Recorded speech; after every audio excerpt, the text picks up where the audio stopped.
have a quick look at the 120 litre LRA auxiliary fuel tank for the Fortuner. As you can see, it doesn't hang down much. I'll go underneath and give you a good look. So I've got the Kmart rear bar on here, which created a whole heap of issues in itself, because this, see if I can get under here and show you.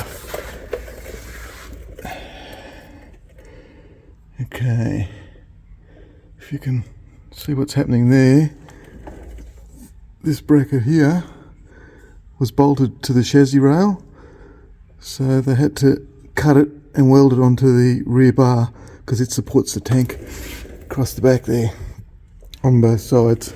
So there was a bit of a modification to get the tank support to work with the rear bar.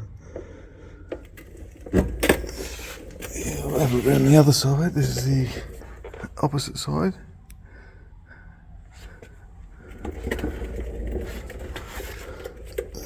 I'll have a look in front of the diff. There's a bracket up there, if you can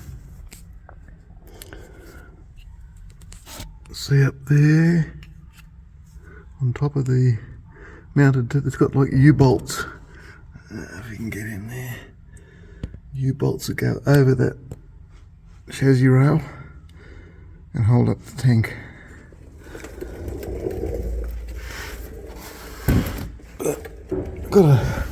Got a few little scrapes on the tank, but generally it doesn't hang down much lower than anything else at the back here.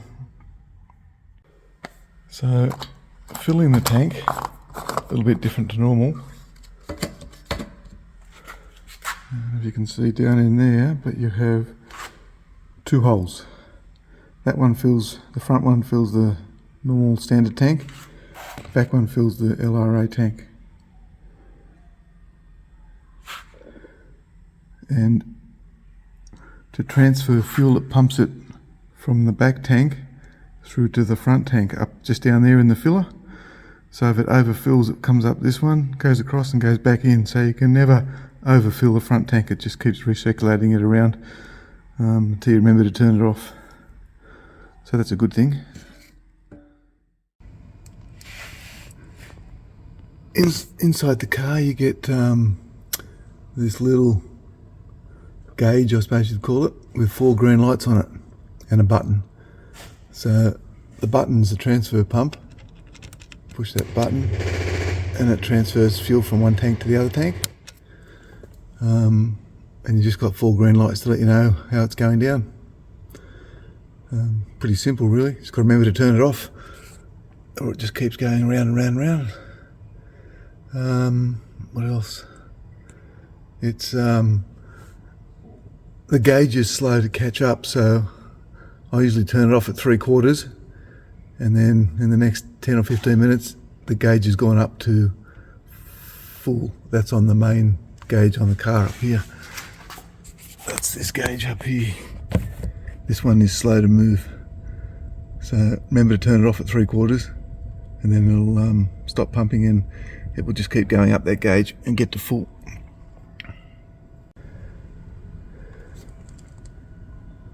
So combined with the 80 litre main tank and 120, I've got 200 litres of fuel. You probably need to do something with your rear springs because 120 kilos out there of fuel and tank, probably more than 120. You need to beef up the rear a bit.